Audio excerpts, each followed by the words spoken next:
Hi, Nolly recapped here. Today we're diving into a movie that proves that being a good Christian doesn't automatically protect you from bad decisions. This movie is called A Single Christian, and trust me, by the end of the story you'll understand why some people say heartbreak can make even the strongest believers lose their way.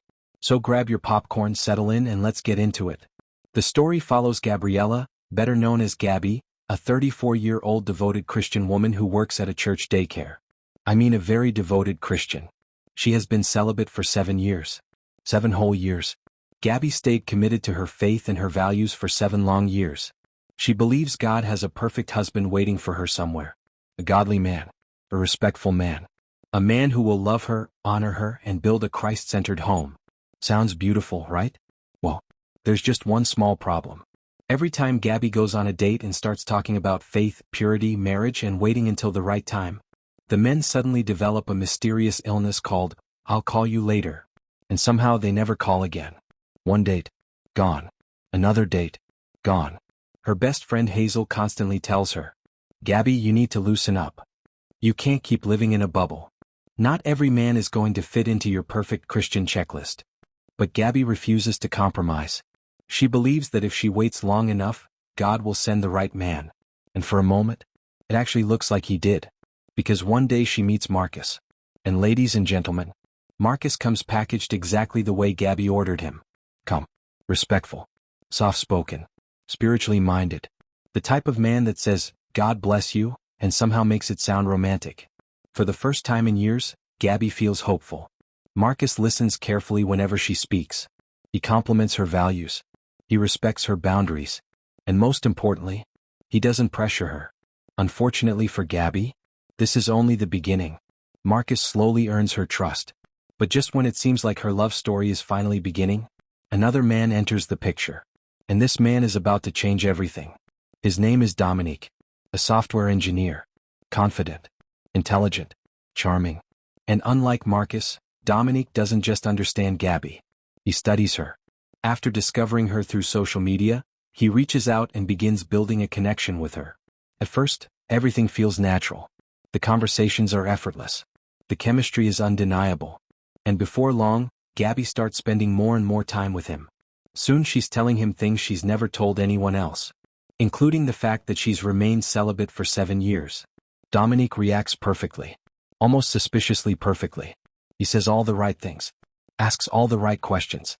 And somehow always knows exactly what Gabby needs to hear. Unfortunately, Gabby's aren't.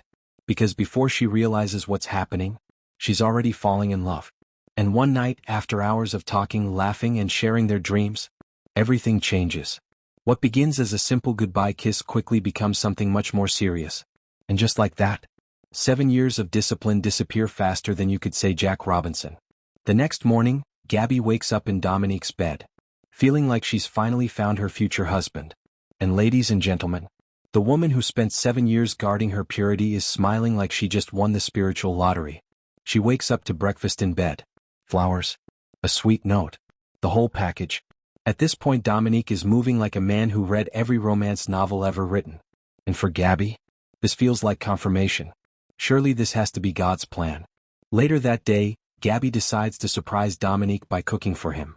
While shopping for ingredients, Gabby spots something that immediately stops her in her tracks. Dominique. Her Dominique. Standing with another woman. Not just talking. Kissing. Passionately. Gabby's heart drops to the floor. She tries calling him, but couldn't bring herself to do it. So she sent him a message instead. Now the same man who used to respond faster than customer care is suddenly unavailable. Interesting. Eventually Dominique shows up with an explanation. Apparently the woman is his girlfriend. Yes, his girlfriend. Dominique apologizes. Explains. Apologizes again.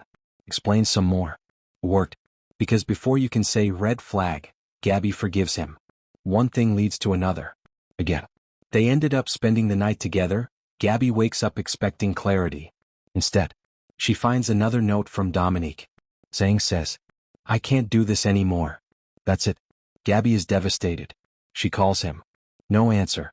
She tries again. Still nothing. Dominique has vanished. Like politicians after election promises. At first Gabby tells herself she'll be fine. But she's not fine. Not even close. She becomes obsessed. Every missed call hurts. Every unanswered message hurts. And as her pain grows, Hazel, her best friend, decides to intervene. Now Hazel's advice might be the worst relationship advice ever recorded in human history.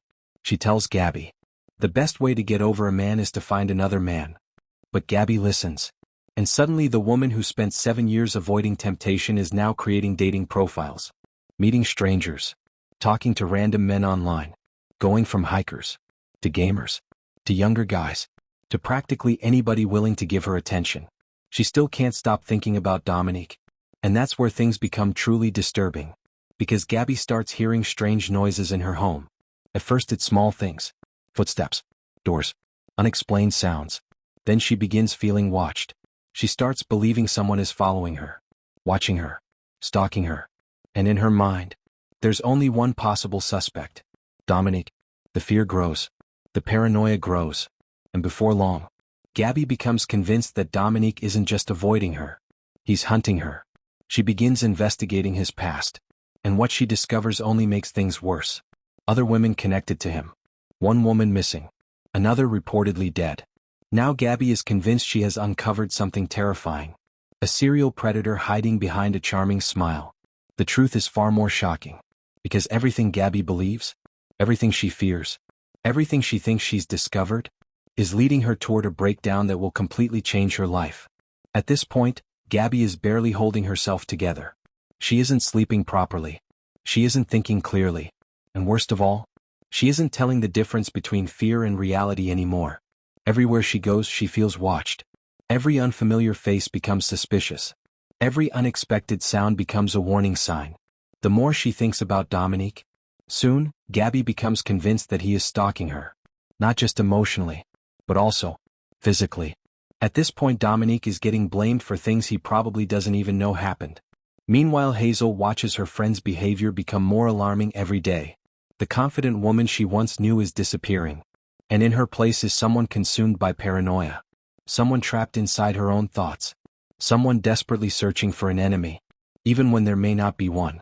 Then comes the breaking point. One chaotic confrontation. One emotional explosion. One moment where everything finally comes crashing down.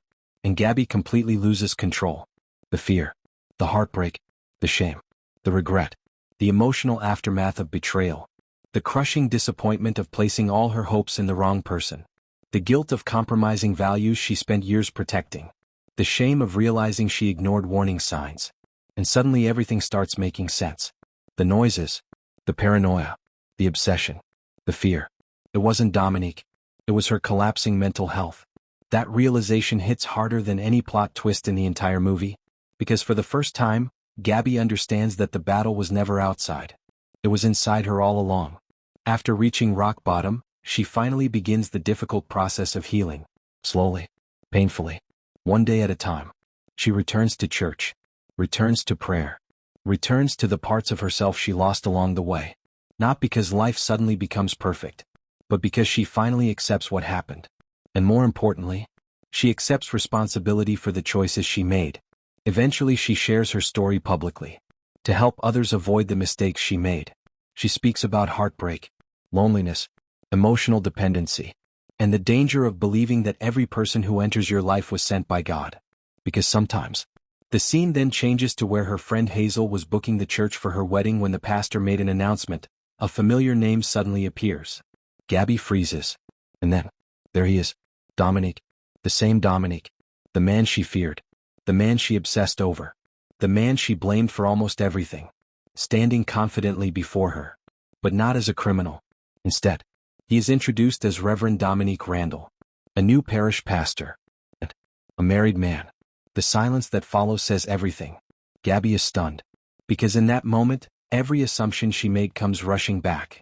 The reality she created in her mind collides with the truth standing right in front of her. If you enjoyed this recap, don't forget to like, subscribe, and turn on notifications for more movie recaps right here on Nolly Recap TV and Stories. And before you go, tell me in the comments, do you think Dominique was wrong from the beginning? I'll see you in the next recap.